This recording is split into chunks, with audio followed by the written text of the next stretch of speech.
Greetings, this is the instrument sidekick video for the French Horn, page 6, Mouthpiece Games and Competitions. Page 6, Mouthpiece Games and Competitions. This right here, this is the page. Alright, for the entire rest of the year, you're going to be using this page every single day. Alright, at the beginning, it's going to take a little bit longer, but as you go through the year, it's just going to take you less than 5 minutes to do this page every single day. Okay? And if there is one page that will make the biggest difference to your ability to play the French horn for the rest of your life, it will be spending this first year doing this page every day.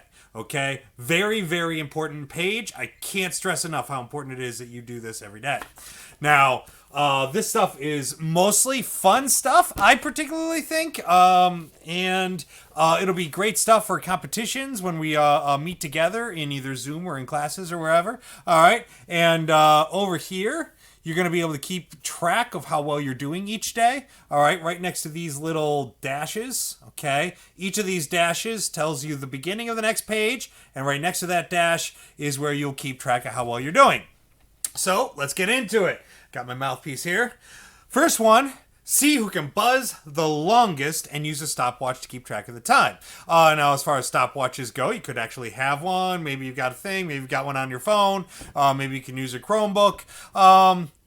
If not, it's not the end of the world, but that would be useful to keep track of your time. And the idea is you take a nice, big, deep breath. In classes, I'll usually go 1, 2, ready, go, so you have time to bring in the biggest breath, filling up your stomach, and then you just buzz. The longest buzz you can do in one breath, and that's the key. It's got to be one breath. It is definitely not fun if everyone cheats and tries to take in a second breath while they're doing it. Don't do that. You gotta actually have enough breath that you're buzzing, okay? So you gotta be blowing out fast enough to get that buzz, all right? But you're gonna try and see how long you can keep that buzzing, how little amount of air you need to give to make the buzz, so it'll last the longest for the amount of air you have, all right? So I'll do 10 seconds for you just to show you what it looks like. I'd be going 1, 2, ready.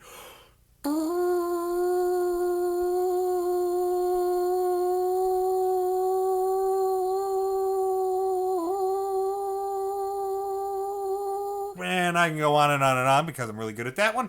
But I've been doing it my whole life too. So I'm going to be really good at it. But you're going to find it's a bit more challenging for you. And it's worth doing, trying to see how long you can go and have fun doing it too. And then right over here, you would write how many seconds you were able to keep it going. And yes, you can round it up. All right.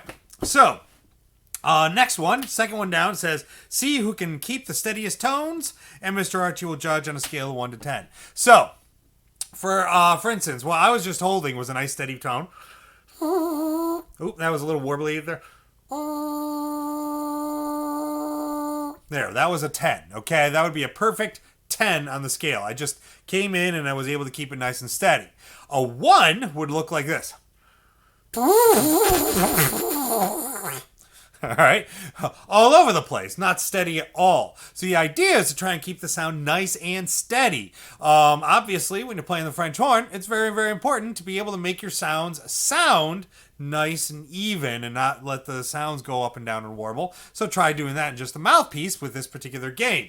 Let's see, a 5 would be something more along the lines of like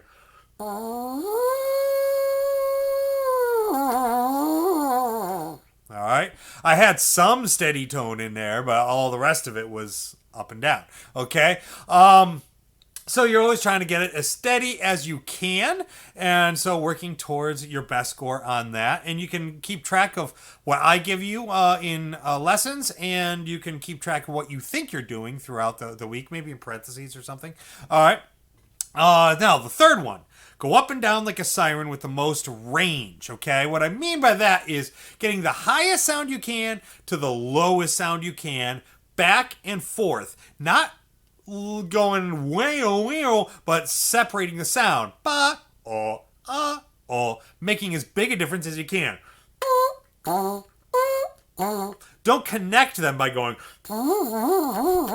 You'll find you actually don't do as well when you do that. It'll be better to separate the sound.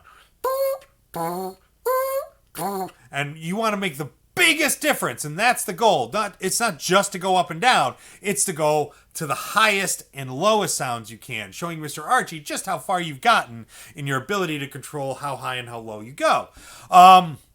Now, the first lesson, a lot of people get the zero change rank that it says there, okay? Zero change means that you're not changing the sound at all. And chances are that means you are not doing something in the three things that you're supposed to do to change the sound. The embouchure, breath flow, and the lip shape all have to make the difference. So if you're going...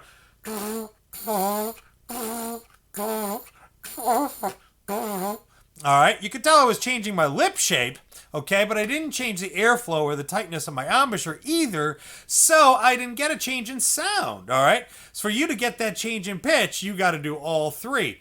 And that happens a lot in the first lesson, and don't let it throw you off or frustrate you too much.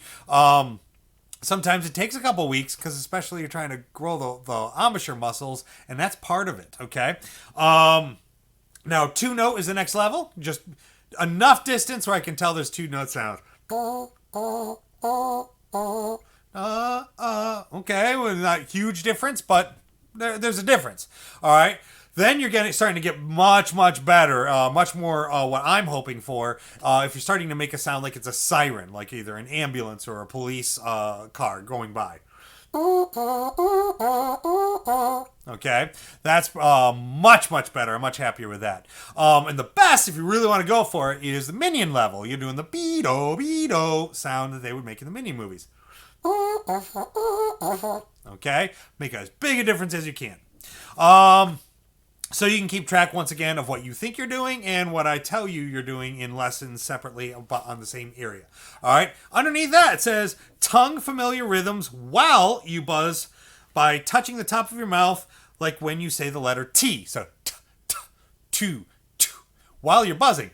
All right. And if you do that, you can separate the sounds in a rhythm, and you can try and do the rhythms of different songs, like Hot Cross Buns.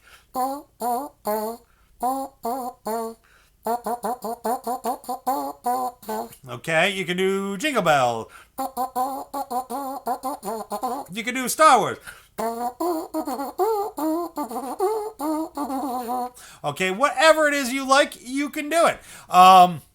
Usually the goal there's no real way to grade yourself on that one, so that one's going to be usually blank. What I usually tell students is to write down what you want to do in your next lesson, so you're not sitting there thinking, what song do I want to tongue for Mr. Archie? It takes a lot of lesson time when people do that.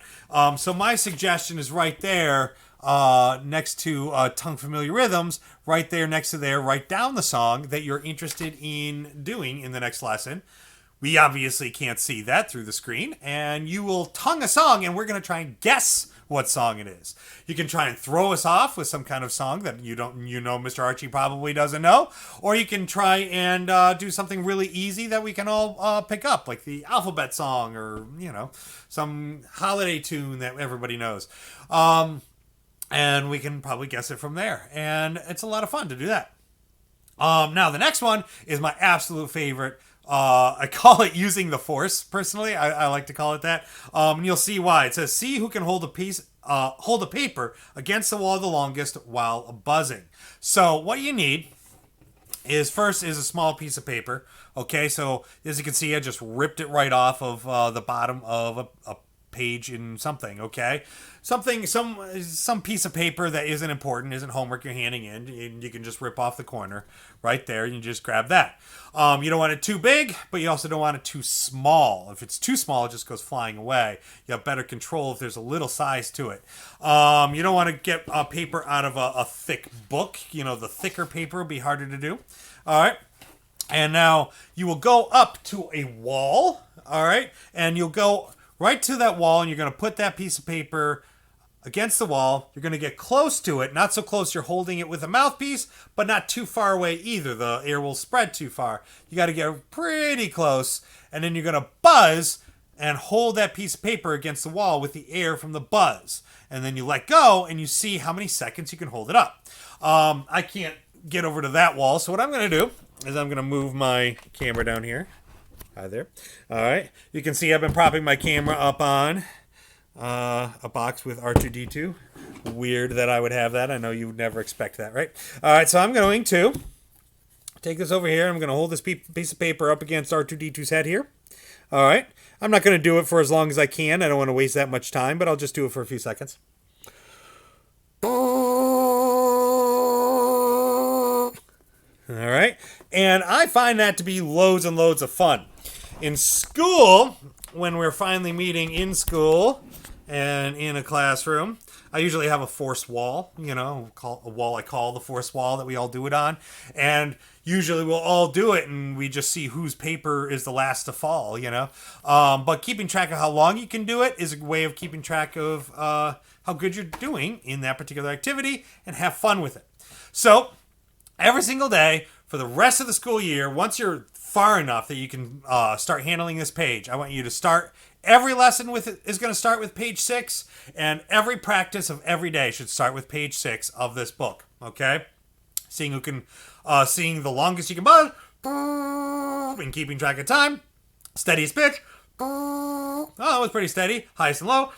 Oh, minion, cool. Tonguing a song.